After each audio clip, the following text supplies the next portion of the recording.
Hey everyone, my name is Tom Walker. I am one of the founding members of New Paradigm Recovery. It's an intensive outpatient program located in Tysons Corner, Virginia. And I am Joshua Keck. I too am one of the founding members, along with Tommy and a handful of others who came together to produce what we believe is a world-class organization. That's right. And today we wanted to start what is going to be a multi-segment series talking about recovery-informed theory and the application of recovery-informed theory into a recovery-informed practice. And we really want to stress that this is something that's been based on decades of work by researchers and treatment providers across the country, across the world, really, that has now given us a progressive look at goals in treatment and a way of doing things that we think is really going to impact outcomes for the better. So ideally, we want to talk about how recovery-informed theory and a recovery-informed practice is going to improve outcomes for individuals receiving substance use disorder treatment. With that being said, we're going to, in all three of these segments that we're going to do, we're really going to work from some different articles and different research that's been done over the years. And the primary one that we're going to be working for is the Journal of Recovery Science. The article is Recovery Informed Theory, Situating the Subjective in the Science of Substance Use Disorder Recovery. That's a 2019 paper by Brown and Ashford. So I'm going to do a little more reading than I like to do in these types of things just to set us off, and then we're going to get into some questions for one another. So this is from the abstract of that article I just mentioned. As recovery from substance use disorder becomes more than a mere quantifiable outcome, there exists a need to discuss and propose the underlying theoretical constructs that ultimately describe and identify the science of recovery. In this abstract undertaking, we propose an initial formulation of a grand theory of recovery science built upon the seminal theories of recovery capital, recovery-oriented systems of care, and socio-ecological theory. This grand theory, labeled recovery-informed theory, RIT, states that successful long-term recovery is self-evident and is a fundamentally emancipatory set of processes. By promoting the role of subjective recovery experience in the formulation of the study of recovery, it may be possible to summon new ideas, metrics, and strategies that can directly address substance use disorders in society. Adopting a recovery-informed understanding as follows from this grand theory may allow individual recovery and wellness trajectories to be explored, adapted, and modified to exemplify person-centered and individualized recovery strategies. So that's a lot, but I just wanted to give us a foundation from where we're working from. Joshua, in a nutshell, describe recovery-informed theory and recovery-informed practice. What does it mean to you? So there are a couple of things that speak to me about RIT. I first stumbled upon it really by accident about 10, 12 years ago. And what immediately appealed to me about it was, I think in the clinical realm, we focus so much on substance use disorder and alcohol use disorder being synonymous with treatment and looking at addiction as what needs to be treated instead of recovery as a point of focus for the therapeutic process. So recovery-informed theory brings two things to the table. It recognizes that addiction is something that requires treatment if we're effective, but that purely is an objective process. Recovery-informed theory suggests that it needs to be mated with something more subjective and experiential. And that is bringing to bear people who live in recovery, work in recovery, eat, sleep, and breathe recovery, so that their experience provides a subjective analysis to be brought to bear in the therapeutic process, that we're mating those two together. I don't believe personally, and I don't believe professionally, that these are mutually exclusive realms. I think that they're actually very complementary. I know that over the course of the few years that we've been open at New Paradigm Recovery, we found it incredibly beneficial for clients and families to work with people who are actually living in recovery, because it brings a level of, I'm going to say, gravitas more than anything else, when someone is struggling in early recovery, to look at, how do I live? How do I do my job? How do I interact with others? all the anxieties and challenges that we face in early recovery, it's difficult to be able to treat that from an addiction perspective in a vacuum. It's much easier to meld that with an experiential understanding that's purely subjective, to be able to bring it in and demonstrate and teach recovery as a lifestyle, in addition to treating some of the underlying and co-occurring mental health disorders that may be present. And I use that, the mental health co-occurring disorders, loosely. I mean, that could be trauma, that could be a mood disorder, it could be a personality disorder. But when we look at that as a treatment component, and then we look at recovery informed theory being mated directly to it, we're able to really mate the subjective and the objective together in order to create a comprehensive and collaborative treatment process. That was a long-winded answer to your question, but that's No, that's a great answer. And I've been describing this to people as saying, so instead of looking just at the cessation of substance use and the treatment of the pathology of substance use disorder, we are also looking at recovery and what really creates healthy quality recovery for somebody, as it pertains to outcomes, right? And whether that be formal outcomes or not, but are we successful as treatment providers if all we do is stop the symptoms of substance use disorder, if all we do is treat detox and the symptoms associated with it and all of the issues and concerns that come from that stopping of a substance, are we successful, or is there more to it? And I think, and I know our answer is yes. In recovery informed theory and looking at what is necessary for a life of recovery is really where the rubber meets the road for treatment providers, especially in an intensive outpatient program at that level of care. I think that's accurate. One of the things that I like the most about the article that Brown and Ashford authored here is that they focus really on the fact that both have an immense amount of potential, the objective and the subjective, and that they both need to be used successfully together in order to be effective. One of the things that I think was most important for them, and I think they specifically point this out in the abstract, is the fact that when we look at addiction treatment, we try and assign quantifiable outcomes to be able to measure success. And sometimes that really does not tell the whole picture. We really need a broader context to understand. And some of that comes in qualitative measures. It doesn't come in quantifiable numbers. And it's that qualitative measure that we really need to pay more attention to than we do today, I think.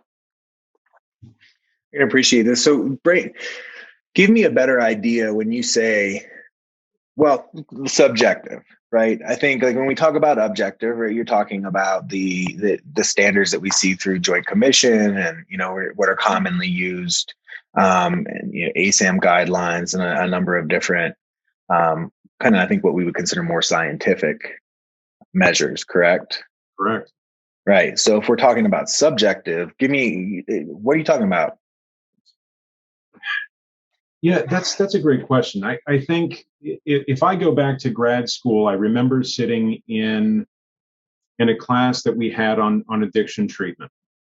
And I was in a cohort of maybe 10 or 12 others. I was the only one who was in recovery. And at that point, I had maybe 8 or 9 years in recovery. None of the others had any real insight or understanding into what addiction did to a family, what it did to the individual, the impact that it had on society and the community. So they would look at things in a very objective way. They would simply look at it from a clinical perspective, which told them that you need to treat the disorder. And in an academic setting, that makes perfect sense, right? They're doing exactly what they're supposed to do. Identify the disorder, treat it with a modality that's most inclined or best apt to be able to create success, however we term success, right? But what I started to understand was that my recovery informed me to do something very different in a lot of cases. And I started to see some internal conflicts for me where I knew that sitting down with someone who might have some degree of ambivalence or confusion about whether or not recovery was a lifestyle that they wanted to undertake, in the sense of pure abstinence from drugs or alcohol, they were in a position where my recovery might tell them to do one thing, but my clinical understanding might tell them to do something different. The ability to be able to mate both together provides a very different level of treatment. So I can sit in group with my clinical director or one of my staff therapists in a group of 6 or 8 individuals with any given topic, and where one of my clinicians will turn around and say, well, let's look at this side of it. Let's change our perspective a bit and use something as broad as motivational interviewing to be able to flesh out some of the underlying issues. My recovery allows me to sidestep the clinical component and ask questions that are much more succinct, much more direct, and much more informed, not by my clinical understanding, by something that is more meaning driven. And that, I know that this goes a little bit deeper than maybe we're looking for here, but one of the things that really drove me to go to grad school and undertake a clinical course of academic pursuits was Viktor Frankl and logotherapy. Being able to identify each individual's meaning and get to the heart of that as a motivational factor in getting them to engage in recovery. So my recovery can get to the heart of that meaning. So I can simply say to you, Tommy, what is it that you want? What is it that you want to be able to gain out of this? Instead of focusing on the underlying issues, get to the motivation and then come back and circle back around with the clinicians to be able to dig apart. Because I think sometimes when we get so objective, we lose the ability in clients and patients to be able to draw the connection between the underlying issue and the motivation for change. And the subjective and the objective allow us to keep both of those in the same frame of reference. And it allows us to be able to treat a lot more effectively. Yeah. And we don't want to get too far away from some of the core of this, but you're talking about something that, I experienced very early on in my career in this field, which was as a person in recovery, as this field is professionalized, and thank goodness that it has professionalized.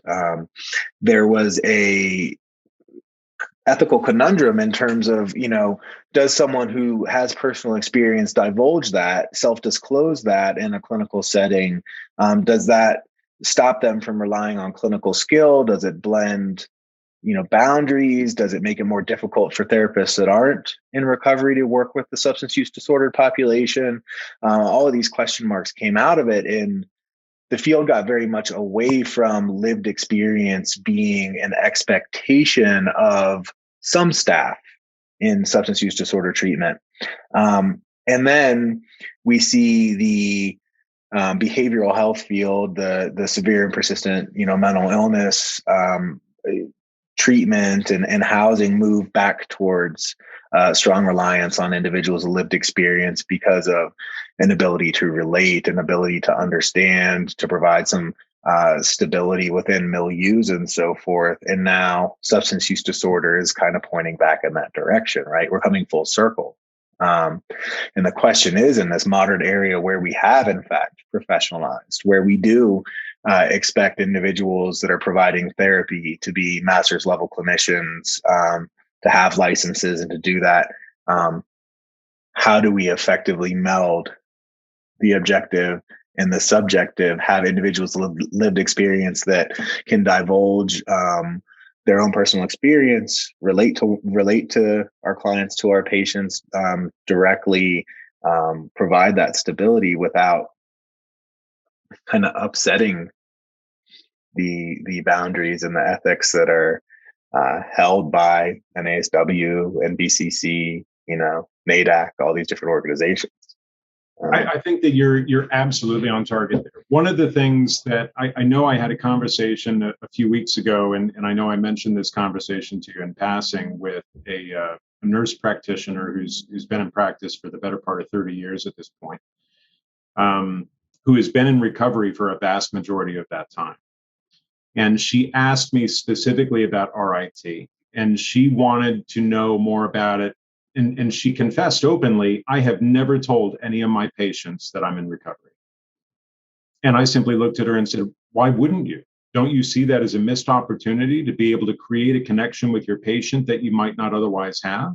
You Mhm. understand the experiences that they're going through. You understand the impact that it's having on their family and the struggles that it creates in the system. Don't you think that that would be an unbelievable building block upon which you can create a much more rich relationship with your patient? And she just had been so glued to what I would call antiquated thinking that she had never thought critically about her position on it. And I think it's going to be interesting to see how that plays out for her over time. I think that it's absolutely true that if we are not looking at broader ways of being able to approach the struggle that people in early recovery face, then we're doing ourselves and our clients and our patients a disservice. We're basically tying our shoelaces together and trying to run a marathon at the same time. And I think it's a mistake. I think that we need to think more broadly, and we need to continue to think critically about how we're doing things. No, I agree entirely. And I think what we'll do, we'll kind of wrap up this segment and then move into, we'll create some additional segments to cover some more information about RIT. And I just want to say, one, recovery informed theory, recovery informed practice is not wholly dependent on individuals that are in recovery themselves that have lived experience. It's a component of this and something we'll get to in later discussion in terms of the actual application in treatment and in facilities and group practices and whatnot. We'll cover that. And I really want to be clear that throughout my own recovery, my own treatment, some of the greatest impact I had was from therapists that were not in recovery themselves. This is not, just because someone isn't in recovery doesn't mean that they can't have expertise and be phenomenal therapists in treating individuals with substance use disorder. We don't expect therapists or psychiatrists or physicians to have the illness of everybody they treat. I think that that would create a lot more problems if we expected that. However, it's really about finding the balance and working together and having that clinical expertise, that skill, the trauma integrated approaches, and all of the other best practices that we've seen come out over the last couple of decades, fused with lived experience, with a subjective look at recovery and helping individuals achieve that health and welfare that, quite frankly, Western medical science does not provide. So we'll kind of put a pin in it right there. Thank you for joining us for this one. Hopefully we piqued your interest. Of course, you can always find us on the New Paradigm website, and we're happy to interact with further questions, anything we can do to help spread this information. Joshua, anything else in closing? I don't think so, Tommy, but I'm looking forward to the next segment. Thank you again for helping me do this and working with us throughout this process. The last few years have been an unbelievable growth stretch for you and I both, and I look forward for the years to come. Great. Thanks, Joshua. Thanks, Tommy.